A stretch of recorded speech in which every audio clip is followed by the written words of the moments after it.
Hola queridos, estamos reunidos esta noche aquí para recibir la palabra de Dios en nuestro corazón. Bienvenidos a las miles de personas que a través de la televisión, de la radio, del internet están recibiendo también la palabra en su corazón. Estamos estudiando todos estos días temas relacionados con la vida, con la muerte, con la salvación, con el santuario. Antes de abrir el texto bíblico para esta noche, quiero decir que el poder transformador de la palabra de Dios es extraordinario. No importa la situación en que te encuentras, no importa cómo está tu familia, si tienes un hijo destruyéndose por los vicios, si tu vida financiera está mal, si tu vida espiritual está pésima, te sientes un cadáver espiritual. El poder transformador de la palabra de Dios es extraordinario. Y esta noche entra al tanque del bautismo Marta, porque ella quiere nacer de nuevo.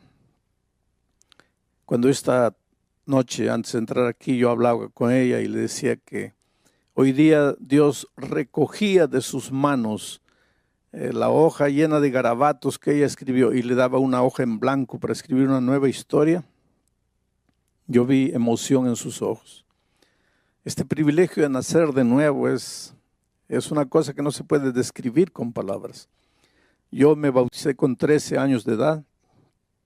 Hasta hoy recuerdo la emoción que sentí cuando salí del agua del bautismo. Toda tu vida queda para atrás, tu vida pasada, tus pecados son perdonados. Mañana o pasado mañana vamos a estudiar el asunto del bautismo más detenidamente. Pero esta noche vamos a ver la entrega de Marta al Señor Jesucristo. Marta, tú no podemos decir que has sido una gran pecadora que estaba ahí en el fango del pecado, nada de eso. Pero tu vida era vacía. Buscabas un sentido para tu vida y lo has encontrado en Cristo Jesús. Conforme a la promesa bíblica, para que todos tus pecados pasados sean perdonados, para que nazcas a una vida nueva a través del agua. El pastor regalado, como ministro del Evangelio, por mandato bíblico, te bautiza en nombre del Padre, del Hijo y del Espíritu Santo. Amén.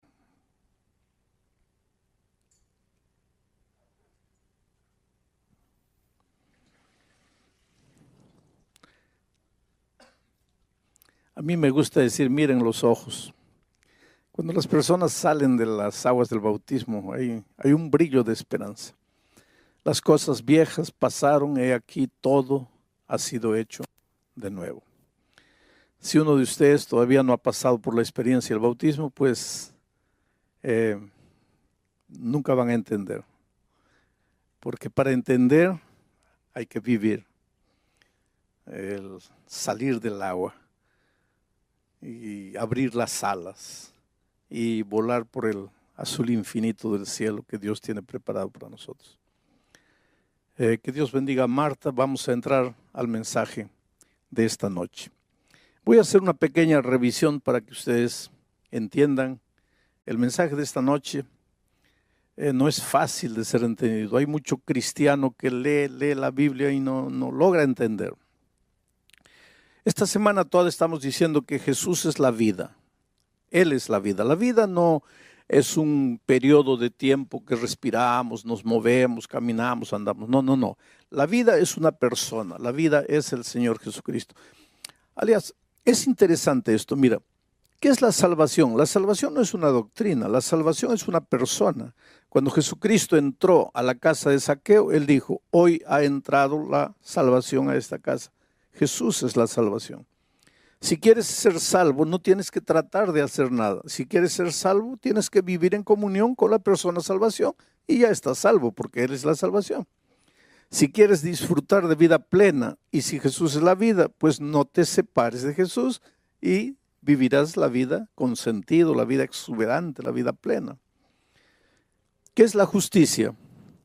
Jesucristo o el profeta Jeremías, hablando de la venida del Mesías, dijo que en los días del Mesías Judá sería salvo, Israel estaría seguro, y este será el nombre por el cual lo llamarán Señor, justicia nuestra. Jesús es la justicia. ¿Quieres ser un hombre justo? Pues ve a Jesús, vive una vida de compañerismo con Jesucristo. ¿Qué es la verdad?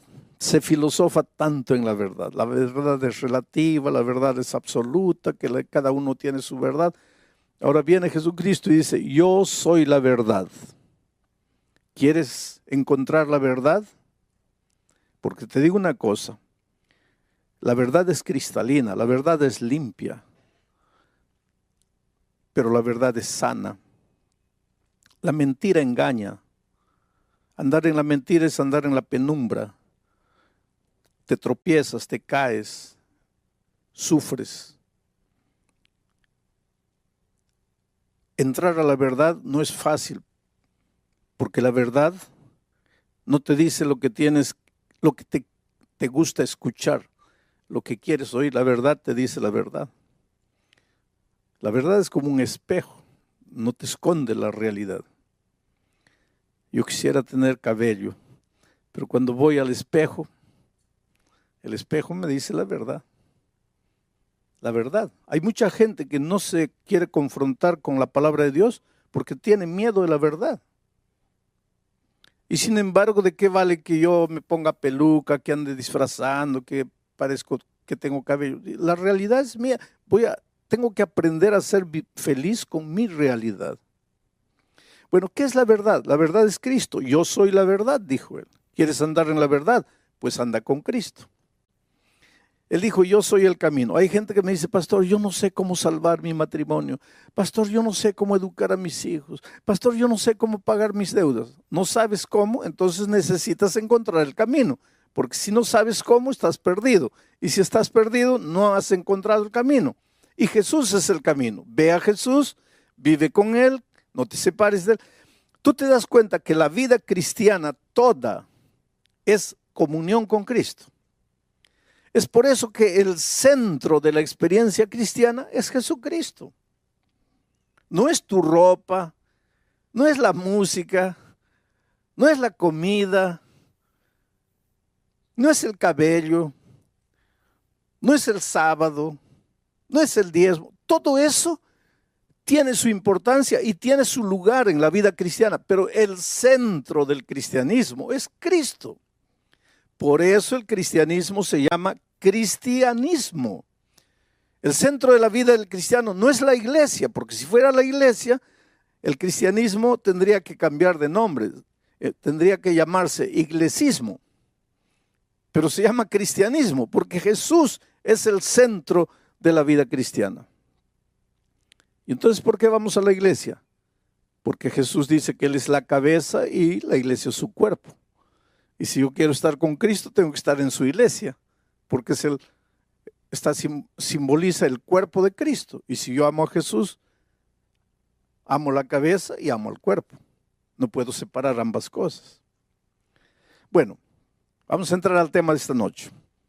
Aquí está Jesús, Él es la vida. Si Jesús es la vida y yo me separo, entro al territorio de la muerte. No es una muerte instantánea, ya lo dije, es una muerte lenta, paulatina. Ojalá que fuera instantánea, porque si fuera una muerte instantánea, pues me separo de Jesús y muero. Y se acabó, ya no hay dolor, ya no hay sufrimiento, porque los muertos nada saben. El asunto es que esta muerte no es instantánea, es un morir muriendo en gerundio. Desde el momento que me separo de Jesús, empiezo a morir. Muere mi familia, mi vida financiera, mi vida profesional, mi vida personal, mueren mis valores, mis virtudes y finalmente mueren las ganas de vivir y no quiero vivir más. Ahora un día me encuentro aquí desesperado, todo anda mal en mi vida, tengo ganas de matarme y yo pregunto, ¿hay solución? Claro que hay solución. ¿Y cuál sería la solución lógica? Pues volver al Señor Jesucristo. Solo que ahí, cuando estoy volviendo al Señor Jesucristo, aparece el enemigo y dice, no. La palabra de Dios, porque el diablo usa la palabra de Dios cuando le conviene. Ojalá que usara la palabra de Dios completa, no, él agarra lo que le conviene. Entonces dice, la palabra de Dios dice, La paga del pecado es la muerte. Y este pecó, por lo tanto tiene que morir. Tiene que morir. Entonces aparece la figura maravillosa de Jesucristo y dice, no, él merece morir porque él se fue, voluntariamente se fue, entró al territorio de la muerte, merece morir, pero yo voy a morir en su lugar. Y él ya no necesita morir, porque él va a transferir todos sus pecados para mí y yo voy a ir a la cruz del Calvario llevando los pecados de él. Él está libre, ya sin pecado, porque ya pasó todos los pecados para mí y yo voy a morir en la cruz del Calvario. Solo que este concepto teórico es difícil de entender por el ser humano. Por eso Dios le dio a Israel la orden, hágame un santuario. Y lo que sucede en ese santuario es la explicación práctica de cómo funciona la salvación. Y entonces anoche dijimos que en Israel, en el santuario de Israel, cuando un pecador reconocía que había pecado y reconocía que tenía que morir por causa de su pecado, agarraba un corderito inocente e iba al santuario, a la presencia del sacerdote, y colocaba el santuario en el altar, colocaba el corderito en el altar y levantaba el cuchillo, pero antes de eso, antes de levantar el cuchillo, colocaba la mano en el corderito y transfería todos sus pecados para el corderito. Porque si hubo pecado, tiene que haber muerte. Él no quería morir, alguien tenía que morir. En nuestro caso, quien muere es Cristo. Pero para que los seres humanos entendieran de manera vívida eso, existía el sistema de sacrificios. El pecador transfería todos sus pecados para el corderito, que no había hecho nada, que no tenía culpa de nada, y después levantaba el cuchillo y el pobre animalito lo miraba ahí con sus ojitos, y él tenía que clavarle el cuchillo, y tenía que derramar la sangre, y el pobre animalito se movía en los estertores de la muerte, y el pecador entendía qué terrible es el pecado, qué terrible es alguien morir por causa del pecado. Pero en el plan de la salvación el pecador no necesita morir, puede transferir su pecado a otro. En Israel al Cordero. Y para nosotros podemos transferir nuestro pecado a Cristo. Y Él murió en la cruz como un cordero, fue llevado al matadero. Y como una oveja muda delante de sus trasquiladores, enmudeció y no abrió su boca, dice Isaías 53. Muy bien, ahora vamos a entrar al tema de hoy. Una vez que había sido sacrificado el cordero, el pecador ya estaba libre de sus pecados, porque ahora todos sus pecados habían pasado al cordero. Y el cordero ya había muerto por sus pecados. Pero no terminaba el ceremonial ahí. Y ahora voy a leer para ustedes lo que dice Levítico capítulo 4, versículo 30. Luego que el corderito había muerto y la sangre se había derramado, luego, con su dedo, el sacerdote tomará de la sangre y la pondrá sobre los cuernos del altar del holocausto y derramará el resto de la sangre al pie del altar. O sea, queridos, escuchen, una vez que el corderito había muerto, la sangre se había derramado, el sacerdote mojaba su dedo en la sangre del cordero y mojaba los cuernos del altar, la parte más alta del altar, y derramaba la sangre en el santuario. Y de esta manera, los pecados del pecador que habían sido transferidos para el cordero, ahora eran transferidos para el santuario. Y aquí viene lo difícil y lo que mucha gente no entiende. Pero ¿por qué tenía que ser esos pecados? Tenían que ser transferidos al santuario. Una vez por año, Dios le daba a Israel una orden. Y les voy a leer la orden que Dios le daba a Israel. Y esto se realizaba una única vez por año. Levítico capítulo 6, versículo 25. Dice así: habla a Aarón y a sus hijos y diles: esta es la ley del sacrificio expiatorio. en el lugar donde se degüella el holocausto será degollada la ofrenda por el pecado delante de Jehová. Es cosa santísima. El sacerdote que la ofreciere por el pecado la comerá en lugar. Antes quiero explicarles esto. Mira, una vez que el sacerdote mojaba su mano con la sangre y la colocaba en el cuerno del altar y derramaba la sangre, comía la carne del cordero. En una ocasión, 2 hijos de Aarón no comieron, quemaron el cordero. Y Moisés los agarró y les dio una reprimenda. Y les dijo, ¿por qué ustedes quemaron? No, porque pensamos que era mejor quemar. No es que pensaron. Es que aquí hay un significado. ¿Y cuál era el significado? ¿Por qué el sacerdote tenía que comer esa carne? Recuérdense que los pecados del pecador habían sido transferidos al corderito. Recuérdense que esa sangre, de cierta manera, estaba manchada del pecado del pecador. Esa carne también. Ahora los pecados eran transferidos para el santuario. Y el sacerdote también asumía de cierta manera los pecados del pueblo al comer de la carne.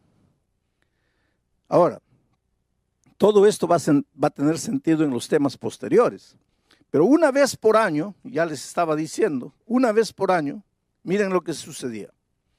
Así purificará el santuario a causa de sus impurezas de los hijos de Israel, de sus rebeliones y de todos sus pecados. De la misma manera hará también el tabernáculo de reunión, en el cual reside entre ellos en medio de sus impurezas. Una vez por año tenían que purificar el santuario. ¿Qué día y cómo se hacía esto? En el versículo 29 dice, en el mes séptimo, a los 10 días del mes afligiréis vuestras almas y ninguna obra haréis, ni el natural ni el extranjero que mora entre vosotros, porque en ese día se hará expiación por vosotros y seréis limpios de todos vuestros pecados delante de Jehová.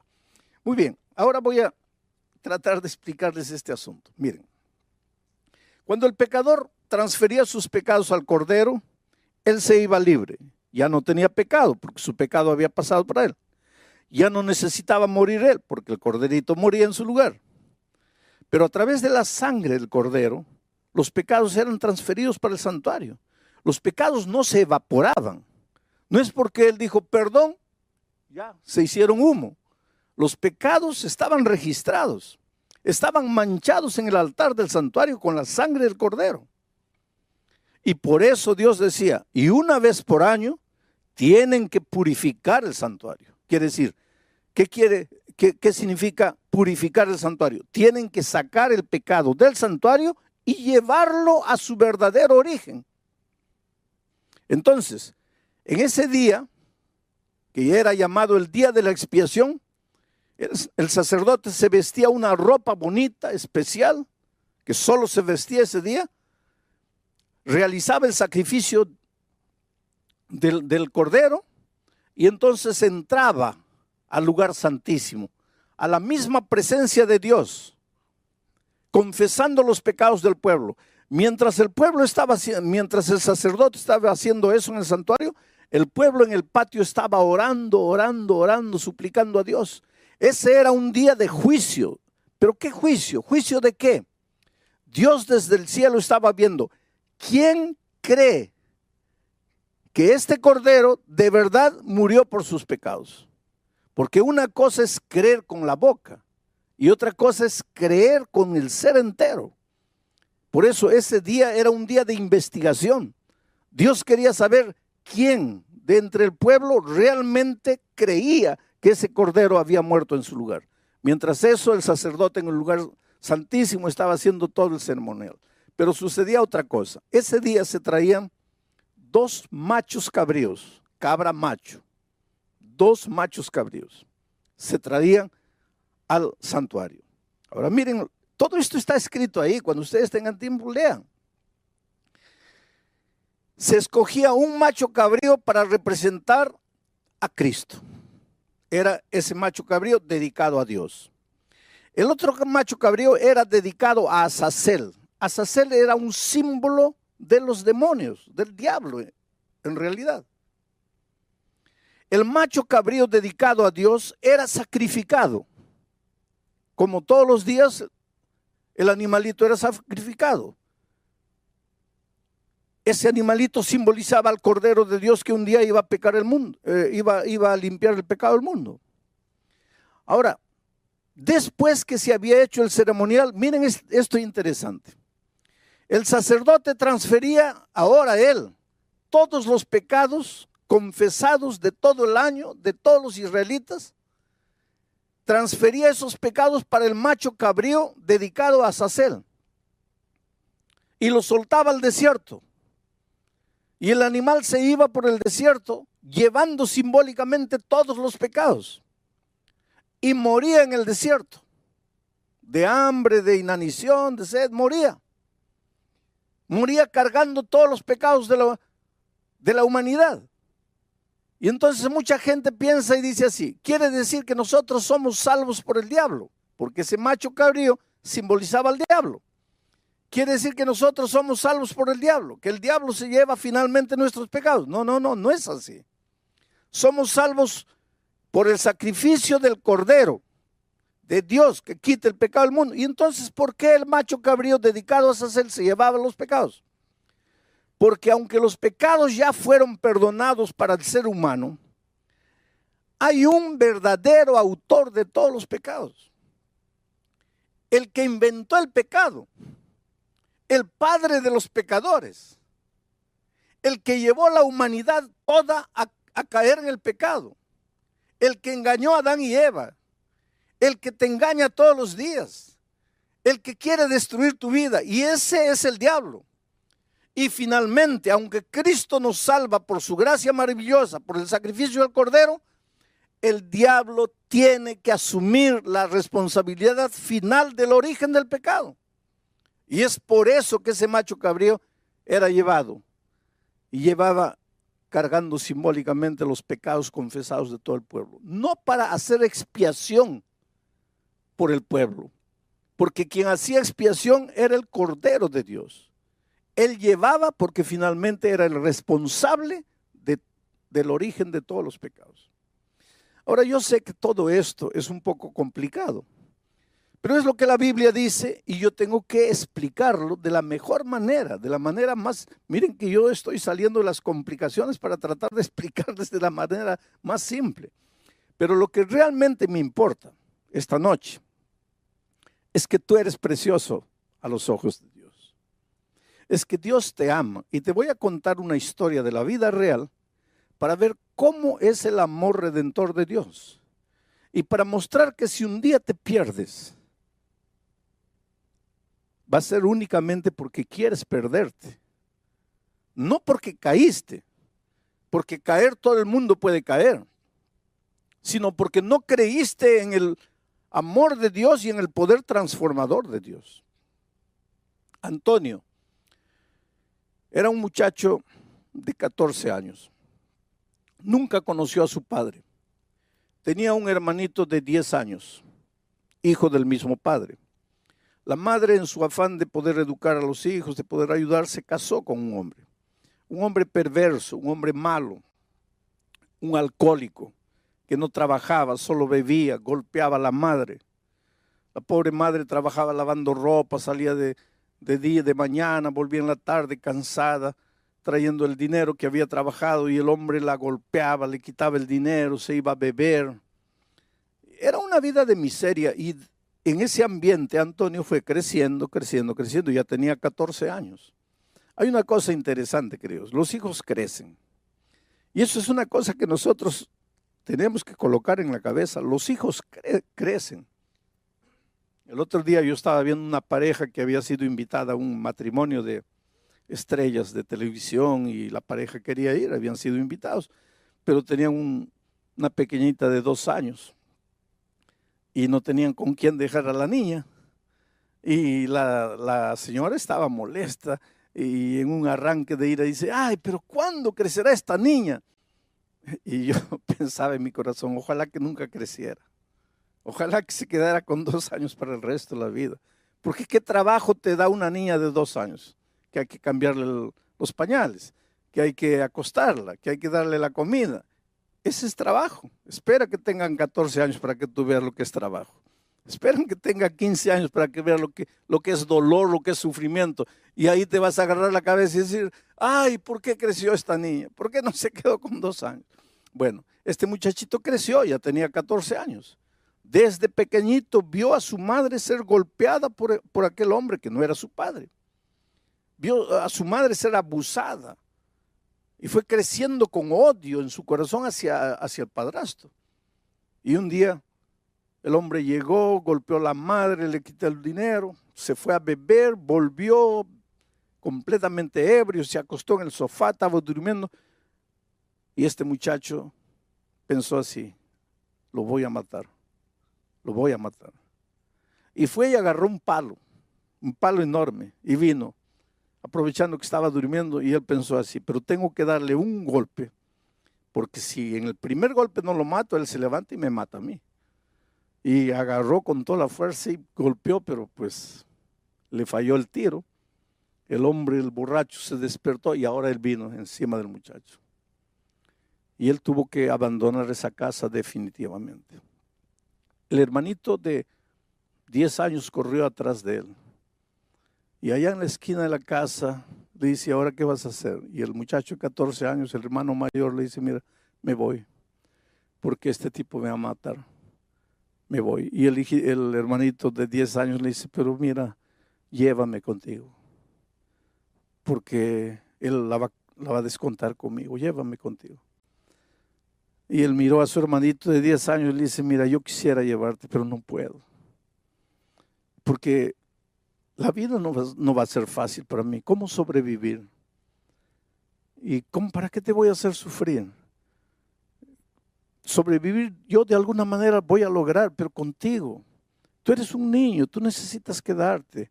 Está mamá ahí. Y el hermanito le dice, no, llévame contigo. No, no puedo llevarte, trata de entenderme. Y el muchachito comenzó a llorar y él comenzó a irse, viendo llorando a su hermano. Por favor, llévame, llévame. Y el hermano se fue. Y pasó miseria, comió basura, vivió en la calle mucho tiempo, hasta que un día llegó un crucero, un navío a su ciudad y se metió ahí de polizonte, sin que nadie supiera. Estuvo una semana en el barco, muriendo de hambre, sin comer, escondido en el depósito, hasta que un día lo descubrieron y lo llevaron al capitán. Y el capitán le preguntó, ¿y cómo entraste aquí? Y le dijo, te voy a arrojar ahora al mar. No, por favor. Entonces le dijo el capitán, mira, vas a ir a la cocina y vas a ayudar al cocinero, a los cocineros allá, a lavar platos, a pelar papas, ve allá. Y fue así que él conoció al chef del navío, un hombre ya de edad. Él le contó su historia. El hombre se compadeció del muchacho y le dijo, mira, yo te voy a enseñar a cocinar y nunca vas a pasar hambre. Y esta es una profesión que te va a dar mucho dinero. Y lo adoptó prácticamente como su hijo. Y lo fue cuidando y enseñando. Después, cuando llegaron a la ciudad, lo dejó ahí, pero después fue visitándolo, ayudándolo, enseñándolo. Y este muchacho de 14 años continuó creciendo y se volvió un tremendo chef internacional, viajaba por el mundo todo, ganó algunos concursos, se llenó de dinero y decidió volver a su tierra, a México, a buscar a su madre, a su hermano. La madre había muerto, tuberculosa. Encontró a su hermano, una piltrafa humana, drogado, viciado. No era nada, era una cosa, era un objeto. Vivía en ese barrio con los drogadictos ahí. Y lo peor para él fue cuando el hermano le dijo, mira, ¿qué viniste a hacer hoy día? ¿Quieres ayudarme? Un día yo te supliqué Un día yo te imploré que me llevaras contigo y no quisiste. ¿Qué vas a hacer ahora por mí? Y cuando yo pienso en lo que Jesucristo hizo por nosotros, yo conocí a este muchacho Antonio. Y cuando me contó su historia me dice: pastor, mientras mi hermano viva allá donde vive, en medio de la basura, yo jamás voy a poder ser un hombre feliz. Yo estoy muriendo por dentro. Yo maté a mi hermano. Mi hermano está ahí porque yo no lo llevé, porque yo lo dejé, porque yo lo abandoné. Pero queridos, si un día uno de ustedes se pierde, si un día tú te pierdes, por favor, jamás digas que Jesús te abandonó, porque Él sí dejó todo allá en el reino de los cielos y vino a buscarte. La otra noche dije, cuando Adán y Eva pecaron, ¿qué cosa eran esos dos seres humanos en medio del universo gigantesco? Millones y millones de seres no caídos, de ángeles fieles. ¿Qué cosa era Adán y Eva? Dios podría abandonarlos, dejarlos ahí para siempre, perdidos. Hubieran muerto y se acabó esa raza rebelde. Dios podría haber creado otros mundos, otros hijos mejores. Pero Él dejó todo en el reino de los cielos y vino a esta tierra. Porque tú eres importante. A veces golpeado por la vida, a veces destruido por tus propios errores, atormentado por tu conciencia, azotado por tu culpa.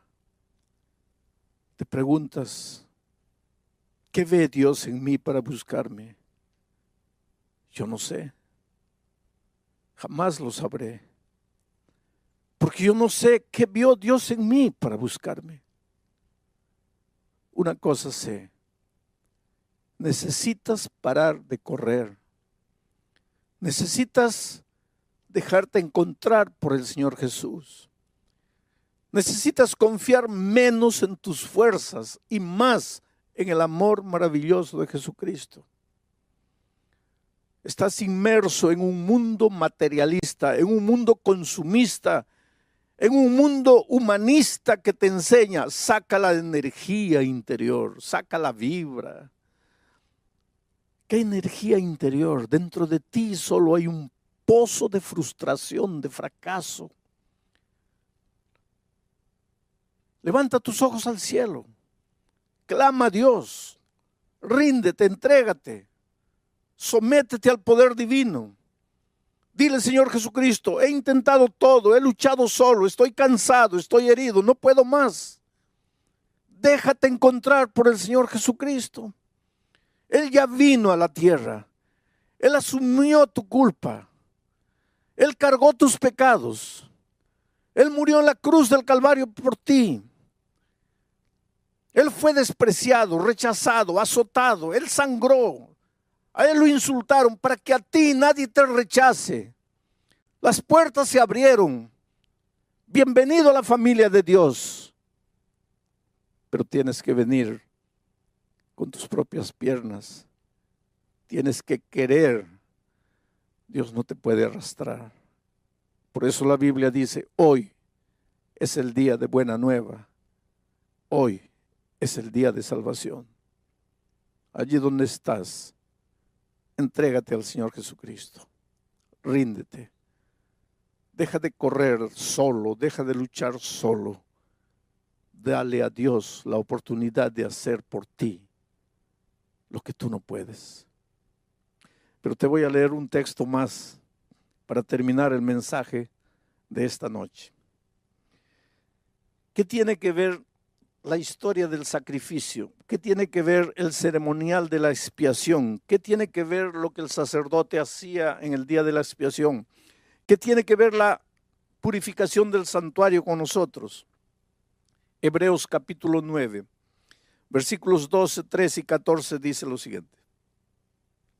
Y no por sangre de machos cabríos, ni de becerros, sino por su propia sangre, entró una vez para siempre en el lugar santísimo, habiendo obtenido redención eterna.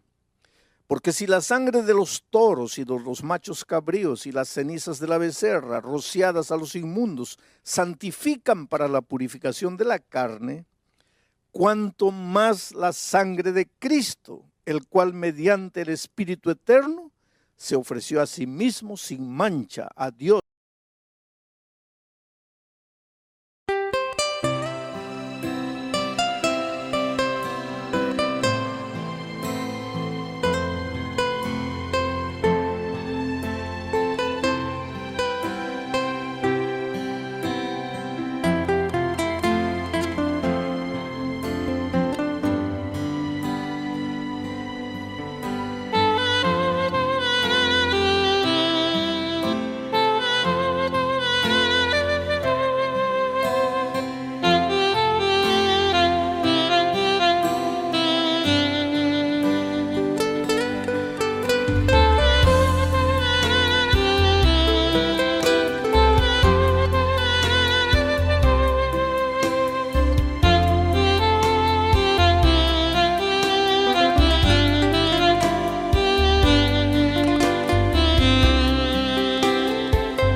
Thank